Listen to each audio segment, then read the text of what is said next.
ఎస్ఎండిసి ప్రేక్షకులకు నమస్కారం. నేటి వార్తలకు స్వాగతం. అంతర్రాష్ట్ర ఆటో దొంగల ముఠాను అరెస్టు చేసినట్లు ఆదిలాబాద్ ఎస్పీ అఖిల్ మహాజన్ వెల్లడించారు. రాష్ట్రంలో పలుచోట్ల ఆటోలు చోరీ చేసిన దొంగల ముఠాను మంగళవారం అరెస్టు చేసి 27 ఆటోలు స్వాధీనం చేసుకున్నామని అన్నారు. 5 నిందితులను అరెస్టు చేయగా 2 పరారీలో ఉన్నట్లు తెలిపారు. పాత వాహనాలు కొనేటప్పుడు ప్రజలు అప్రమత్తంగా ఉండాలని సూచించారు.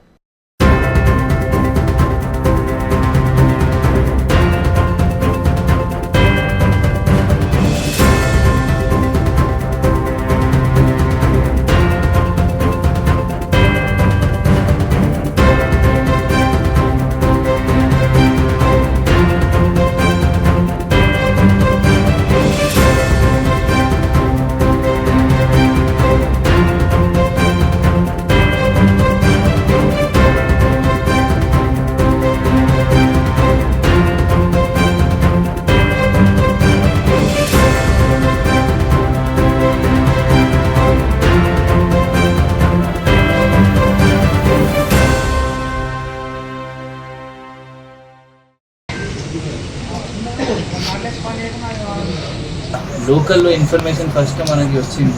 ఆ వెహికల్ చెకింగ్ చేసినప్పుడు ఒక ఆటో పట్టుకోవడం జరిగింది. ఆ ఆటో పట్టుకొని తర్వాత మొత్తం డీటెయిల్స్ చూస్తే అతను అక్కడి నుండి పారిపోయారు. మనం చేసి అతను పట్టుకుంటే అతను మొత్తం స్టోరీ చెప్పారు. ఇలా అంటే ఒక గ్యాంగ్ ఫామ్ చేసి 7-8 మెంబర్స్ గ్యాంగ్ ఫామ్ చేసి హైదరాబాద్ సంవత్సరం వేరే ప్లేసెస్లో హైదరాబాద్ లాగా ప్లేసెస్లో చేస్తారు. మళ్ళీ ఇక్కడ తీసుకొని ఆటో ఇక్కడ తీసుకొని వచ్చి అమ్ముతారు. ఇంతకుముందు కూడా ఒక పర్సన్కి హైదరాబాద్ పోలీస్ ఒక దొంగతనం మెయిన్ A1 ఇతను అబ్స్కాండింగ్ ఉన్నారు. యూసుఫ్ జైన్పూర్ నవాయిట్ TRK కాలనీ. ఇతనికి హైదరాబాద్ పోలీస్ కూడా ఒక వేరే దొంగతనం కేసులో తీసుకొని పోయి ఇంతకుముందు రిమాండ్ చేయడం కూడా జరిగింది. మిగిలిన అక్యూజ్డ్ కూడా ఫస్ట్ టైం అఫెండర్స్ కాదు, వీళ్ళు కూడా పాత కేసెస్ ఉన్నాయి. అది కూడా మొత్తం హిస్టరీ మనం కోర్టులో సబ్మిట్ చేస్తాం. ఇప్పుడు ఈ ప్రెస్ మీట్ పెట్టిన ఉద్దేశం ఏంటి అంటే, ఇప్పుడు మీ ప్రజలు కూడా అందరు ఆటోస్ కొన్న వాళ్ళు కొంచెం చూసుకొని కొనాలి. వాళ్ళ ఎవరిది ఆటో రిజిస్ట్రేషన్ ఎవరి పేరులో ఉంది. ఎందుకంటే ఇప్పుడు దీనిలో విక్టిమ్స్ ఎవరయ్యారు, ఎవరెవరు అమ్ముతారు అంటే, ఇప్పుడు ఫర్ ఎగ్జాంపుల్ ఇప్పుడు ముందు మనం పట్టుకున్నాం, ఇప్పుడు వేరే వాళ్ళకి అమ్మిన తర్వాత మనం రికవర్ చేస్తే వాళ్ళ బాధ్యతలు అవుతారు. సో అందువల్ల మీరు ఎక్కడైనా మీ 4-వీలర్ 2-వీలర్ కొన్నప్పుడు సెకండ్ హ్యాండ్ కొన్నప్పుడు అది కొంచెం మంచిగా వెరిఫై చేయించాలి. ఏమైనా రిజిస్ట్రేషన్ ఎక్కడుంది, ఆ engine number chases number match అవుతుందా, మీకు ఎవరైనా అమ్ముతున్నారు అతని పేరులో రిజిస్ట్రేషన్ ఉందా లేదా, లేకపోతే కొన్నిసార్లు ఏమవుతుంది అంటే వాళ్ళు ఒక సెకండ్ పర్సన్కి అమ్ముతారు. ఆ ఫస్ట్ పర్సన్ది మీరు సెకండ్ పర్సన్ నుండి కొన్నప్పుడు రిజిస్ట్రేషన్ మీకు చేంజ్ కాలేదంటే first person Aadhaar card at least మీరు తీసుకోవాలి. సో దట్ మీకు క్లారిటీ వస్తుంది దట్ నిజం ఇతను సెకండ్ పర్సన్ ఫస్ట్ పర్సన్ నుండి కొన్నారు, మళ్ళీ తర్వాత మేబీ రిజిస్ట్రేషన్ చేయలేదు, మళ్ళీ మీరు రిజిస్ట్రేషన్ చేయించాలి. సో దట్ 100% ఈ ఇట్లైన దొంగలు మనం ఆపుకోవచ్చు. ఈ ఇట్లైన దొంగలు అంటే ఎట్లా వాళ్ళ ఉద్దేశం అంటే ఎట్లా ఇంక్రీజ్ అవుతుంది వాళ్ళ బలం అంటే, ఎవరైనా చీప్గా కొంటారు. ఆ విలేజెస్లో పల్లెటూరులో కూడా కొంచెం తక్కువ రేట్లో వీళ్ళు అమ్ముతారు. ఇప్పుడు ఇది కూడా చాలా ఆటోస్ మేబీ వీళ్ళకి అడిగాము. 9 డీటెయిల్స్ మన దగ్గర రాలేదు. ఆ మిగిలిన ఆటోస్ హైదరాబాద్కి ఉన్నాయి. ఒకటి మనం ఇది పట్టుకున్నాము అంటే హైదరాబాద్లో పట్టుకున్నాము ఒక ఆటో. మేము మ్యాక్సిమం ఆ 9 ఏమైనా ఆటోస్ కూడా టెంపర్ అయినాయి, అది కూడా హైదరాబాద్ది ఉండొచ్చు అనుకున్నాము. ఆ డీటెయిల్స్ లేదు. బట్ చాలా మంది చూడరు కదా, అదే అంటే వాళ్ళకి తక్కువ రేట్లో వస్తుంది. ఒక విలువ 2 lakhs ఉంటుంది. ఎవరైనా కొన్న వాళ్ళకి 1 lakhలో దొరుకుతుంది అంటే వాళ్ళ ఏం చూడరు దట్ ఆర్సీ ఉందా లేదా, చాలా మంది చూడరు అది. సో దానివల్ల వీళ్ళకి ఇంకా బలం అవుతుంది, ఇంకా దొంగతనం చేస్తారు, మళ్ళీ అమ్ముతారు.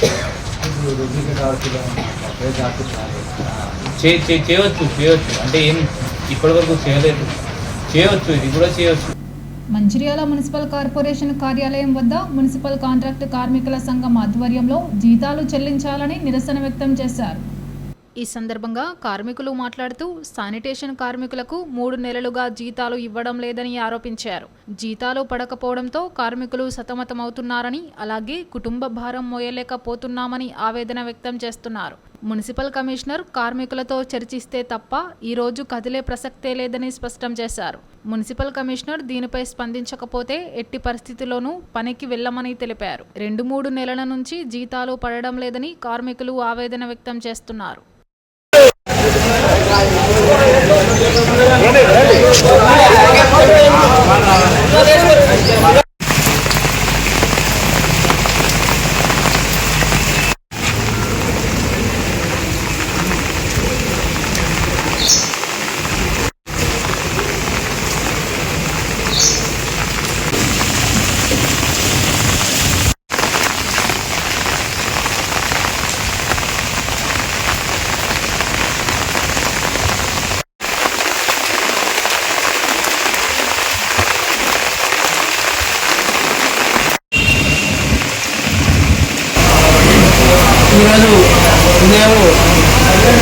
మున్సిపల్ కాంట్రాక్ట్ కార్మిక సంఘం ఆధ్వర్యంలో వేతనాల విషయమై కార్మికులు, శానిటేషన్ కార్మికులందరూ ఇలా ఆగడం జరిగింది. ఎందుకు అంటే 2 నెలల నుంచి వేతనాలు సరిగ్గా లేక, మొత్తానికి 2 నెలల నుంచి జీతాలు లేక కార్మికులు చాలా సతమతం అయిపోతున్నారు. కుటుంబ భారం ఎక్కువ, కుటుంబాన్ని పోషించలేక పరిస్థితి ఉంది. కాబట్టి ఇవాళ ఎట్టి పరిస్థితి ఎట్టలేక ఇవాళ పల్లెని అంటే ఇది స్ట్రక్చర్ కాదు, కమిషనర్ గారు వచ్చి మాకు ఆ జీతాలు ఎప్పుడు ఇస్తారు, ఏం కదా అనేది ఒక స్పష్టమైన హామీ ఇవ్వాలనే ఉద్దేశం కొద్ది ఈ రోజు ఆగడం జరిగింది. ఇప్పటి వరకు కూడా కనీసం ఇప్పుడు 7 అవుతుంది, దగ్గర 7 కూడా కమిషనర్ గారు ఇప్పుడు స్పందన లేదు, ఆయన నుంచి సమాధానం లేదు. సమాధానం వచ్చినాక కార్మికుల నుంచి ఖచ్చితంగా వేతనాల విషయంలో క్లారిటీ వచ్చినాక మేము ఇక్కడ మున్సిపల్ ఆఫీస్ దగ్గరలో ఉంటామని స్పష్టంగా తెలియజేస్తాను. అంతేకాకుండా కమిషనర్ వచ్చినప్పటి నుంచి ఇప్పటి వరకు ఈ చరిత్రలో, మున్సిపల్ చరిత్రలో 2 నెలల జీతాలు అనేవి ఎప్పుడు ఆగలేదు. ఈ కమిషన్ వచ్చిన తర్వాతనే ఈ జీతాల విషయంలో అవకతవకలు ఏర్పడుతున్నాయి. కాబట్టి ఖచ్చితంగా వేతనాలు చెల్లించాలి. అదేవిధంగా కార్మికుల విషయంలో కూడా కార్మికులు ఏదన్నా చిన్న విషయాలు కూడా కార్మికులను చాలా ఇబ్బంది పెడతాడు కమిషనర్ గారు. కాబట్టి ఇట్లాంటి చర్యలు మానుకోవాలని ఈ సందర్భంగా తెలియజేస్తాను. ఉదయం వేతనాల కొరకై మేము అనేక సార్లు మరి జ్యోతి మేడం గారు కానీ మరి కమిషనర్ గారికి గత నెల 10 తారీఖు దాటం తర్వాత నుంచి ఎన్నోసార్లు మేము వెళ్ళి కూడా కమిషనర్ గారు ఇవాళ రేపు అనుకుంటా మాకు సమయాన్ని ఉపయోగించుకుంటూ ఇవాళ రేపు అనుకుంటూనే కాలం గడిచి ఇప్పటికి 2 నెలలు అవుతుంది. 2 నెలల నుంచి జీతాలు లేక ఆల్రెడీ పిల్లలకి ఇబ్బంది, పిల్లల చదువుల కోసం మరియు ఇంటి కిరాయిల కోసం బాగా ఇబ్బంది అవుతుంది. ఆయన అట్లా ఆ రకంగా కూడా చెప్పినా కూడా కమిషనర్ పట్టించుకోవడం లేదు కమిషనర్ గారు. కాబట్టి మాకు 2 నెలల జీతం వెంటనే చెల్లించగలరని ఈరోజు ఏదైతే మొత్తం కార్మికులు, మంచిర్యాల మున్సిపాలిటీ చేసే కార్మికులు మొత్తం మందిని విధులకు బహిష్కరించి ఆఫీస్ కాడ ఆగినా కూడా మరి సార్ స్పందించడం లేదు. కాబట్టి సార్ వచ్చేదాకా మేము ఇక్కడే ఉండి మా సమస్య పరిష్కారం చేయాల్సిందిగా కోరుకుంటున్నాం. నిజమైన లబ్ధిదారులను గుర్తించి డబుల్ బెడ్రూమ్ ఇండ్లను కేటాయించాలని కేతన్పల్లి మున్సిపాలిటీ కార్యాలయంలో కమిషనర్ రాజుకు 5వ వార్డు మాజీ కౌన్సిలర్ జిలకర మహేష్ వినతి పత్రం అందజేశారు. ఈ సందర్భంగా మహేష్ మాట్లాడుతూ ఇటీవల వెల్లడించిన డబుల్ బెడ్రూమ్ ఇండ్లలో అవకతవకలు జరిగాయని, అర్హత లేని వారికి ఇండ్లను కేటాయించారని ఆరోపించారు. నిలువుగా నీడలేని వారికి కేటాయించకుండా ఇండ్లు జాగా ఉన్న వారికి కేటాయించడంపై అభ్యంతరం వ్యక్తం చేశారు. తన వార్డులో చాలా మంది ఇండ్లు లేని నిరుపేదలు ఉన్నారని, అర్హులైన లబ్ధిదారులపై మరోసారి పునఃపరిశీలన చేయాలని కమిషనర్ని కోరారు. వినతి పత్రం ఇచ్చిన వారిలో మహేష్తో పాటు వార్డు ప్రజలు ఉన్నారు.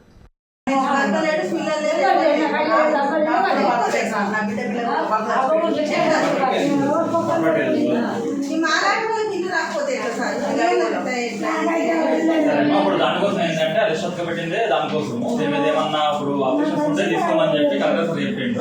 ఇవన్నీ తీసుకుని ఏంటంటే కలెక్టర్ సార్ ఎమ్మెల్యే సార్ పంపించిన తర్వాత ఇప్పుడు ఎవరైతే ఎలిజిబుల్ ఉంటారో వాళ్ళని మళ్ళీ పెట్టేసి వేరే వాళ్ళు ఎవరైతే కొంతమందికి ఎలిజిబుల్ అయిన వాళ్ళు వచ్చినాయి కదా ఉన్నాయి అమ్మాయిలు 280 ఇళ్ళు 236 ఇళ్ళకి ఇప్పుడు చేసి ఇంకా 50 కూడా ఉన్నాయి. ఏదంటే ఇప్పుడు ఏదైతే జెన్యున్ వాళ్ళ వచ్చిందో అప్లికేషన్ మీద ఇస్తారు కదా, మళ్ళీ ఎంక్వైరీ చేసిన తర్వాత జెన్యున్ అని చెప్పి